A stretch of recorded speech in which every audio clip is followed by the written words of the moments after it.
Buongiorno a tutti, volevo salutarvi e farvi vedere un nuovo video che parla di cosa è successo in questi ultimi 6 mesi qui nella serra dell'acquaponica.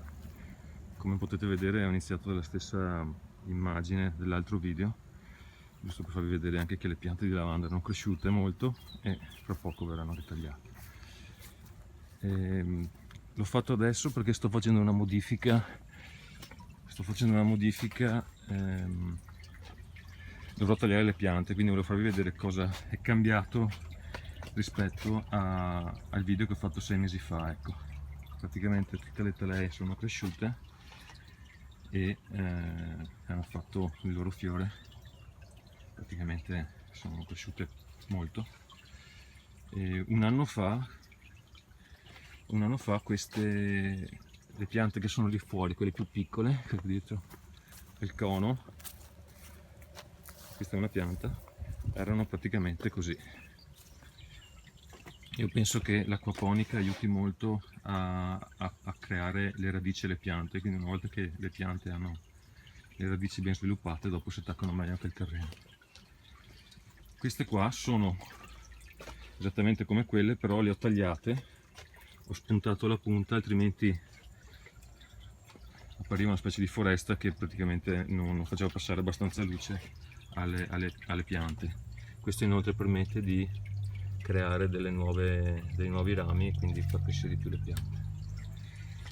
Allora faccio una brevissima introduzione di come funziona il mio impianto, anche perché ho visto il video dell'altra volta ed è effettivamente molto lungo e è spesso non molto chiaro.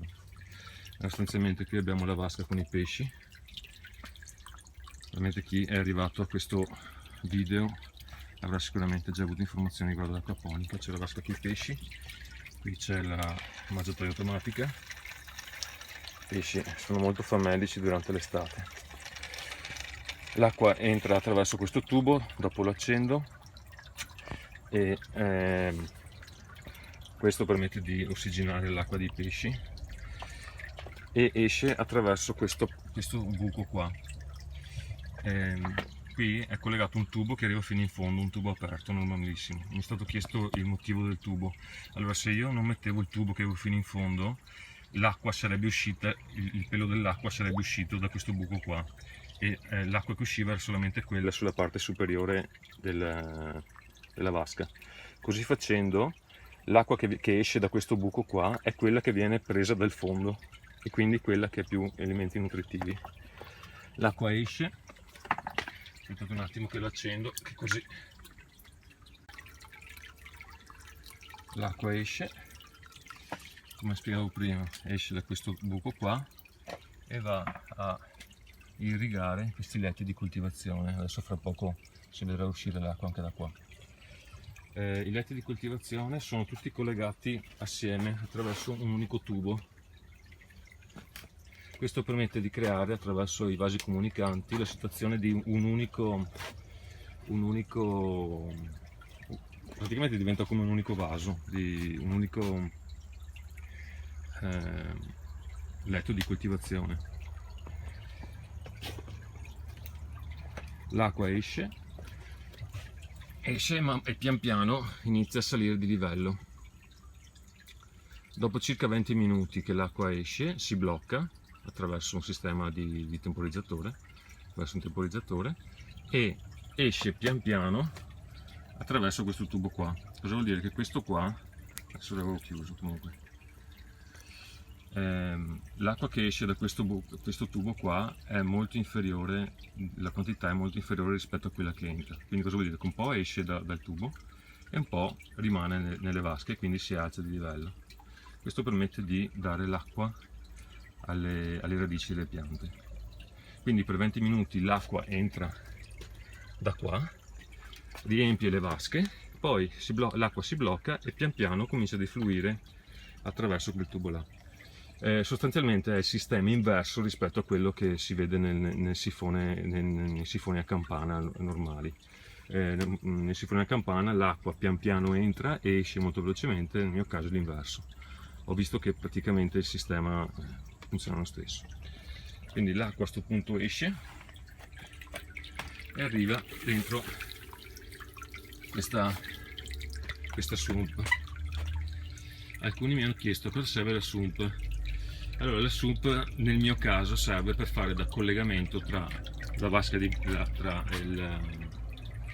grow bed e la vasca dei pesci, per motivi di dislivello alla fine, perché essendo la vasca dei pesci più alta rispetto ai letti di crescita, ho dovuto creare un punto in cui l'acqua doveva essere ripompata su.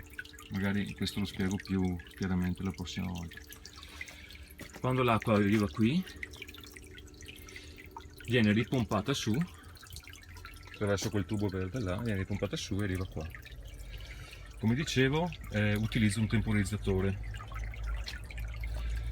per due motivi principali. Questo è un sistema, il primo è che questo è un sistema off-grid, cosa vuol dire? Che non è attaccato a nessun impianto elettrico. Ha un sistema, una batteria, un pannello fotovoltaico, e qui dentro c'è un regolatore di carica che non fa altro che gestire la batteria e il pannello fotovoltaico. Questo mi permette di far andare la pompa per molto tempo, ma nel mio caso mi serve solamente per circa un'ora al giorno. Ho visto che il sistema funziona molto bene, infatti è circa un anno che è in funzione, non si è mai bloccato dal punto di vista elettrico, non si è mai bloccato assolutamente niente, e sono molto soddisfatto, nonostante all'interno di questa scatoletta ci siano dei componenti che costano pochi euro su eBay. Tra l'altro in questa scatoletta qua è possibile regolare anche il flusso dell'acqua, e quindi permette per esempio d'inverno, cioè d'estate soprattutto, di aumentare il flusso dell'acqua. Il sistema acquaponica consuma dell'acqua, non voglio illudere nessuno, soprattutto all'interno di una serra, dopo ne parlerò meglio, perché l'acqua evapora, soprattutto dai letti di crescita. Come vedete qui è tutto aperto, l'acqua pian piano evapora. Sto pensando anche a un sistema per coprire queste parti qua, però non so, adesso vediamo.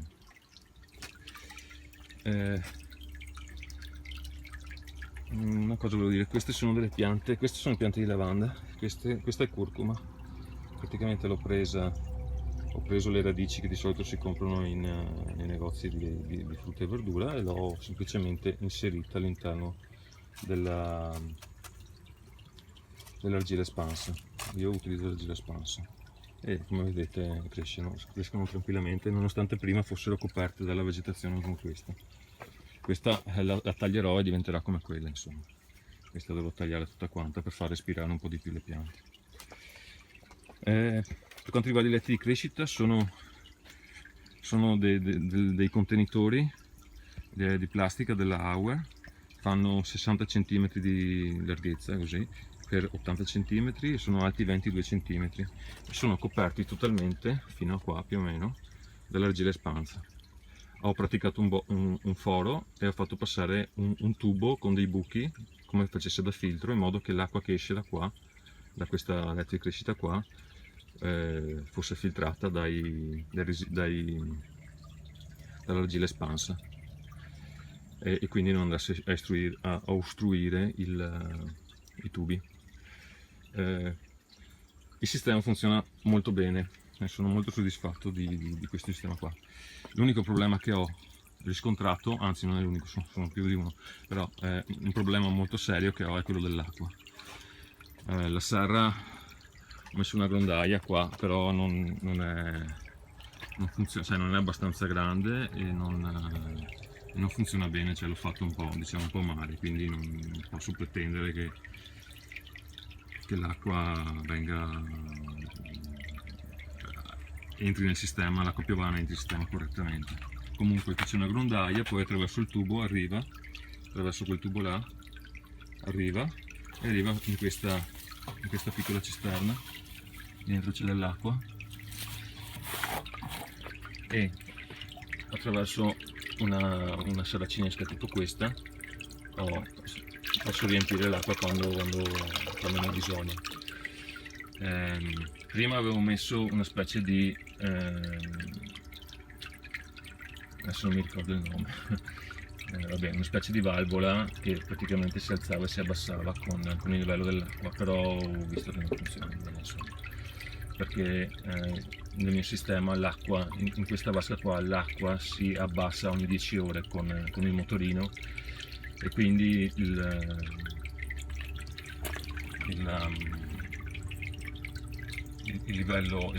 sensore di livello, diciamo così, si abbassava troppo e dopo veniva sommerso dall'acqua. Insomma, un po' complicato da spiegare, ma non è la soluzione migliore. Preferisco, quando ne ho bisogno, aprire questa valvola qua e far uscire l'acqua che è evaporata sostanzialmente.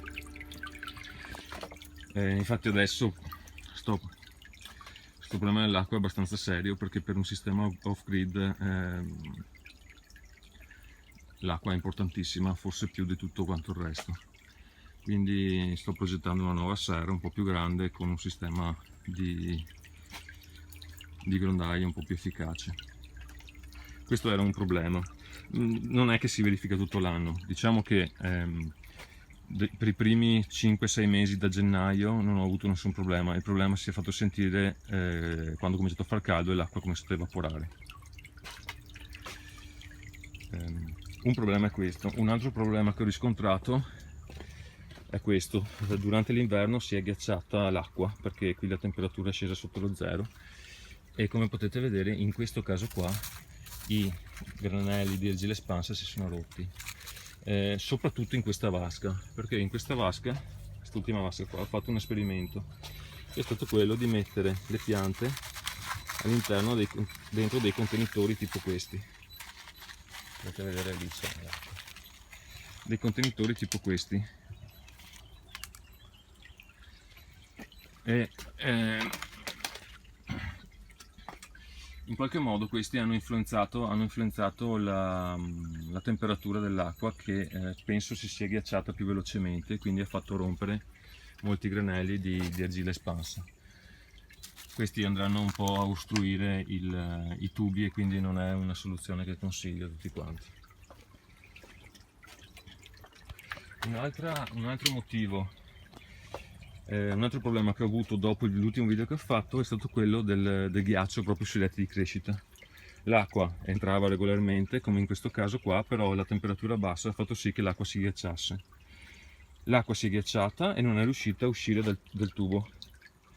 Dopo 10 ore l'acqua è ancora ghiacciata, e quindi l'acqua che è entrata in questi letti di crescita qua era stata quasi il doppio rispetto al normale, e questo ha fatto sì che l'acqua non ghiacciata che stava entrando da là trovasse quella ghiacciata. Praticamente qui si era creato uno strato di ghiaccio e l'acqua è uscita dai letti di crescita. Per un sistema off-grid come il mio, perdere acqua non è assolutamente una buona cosa.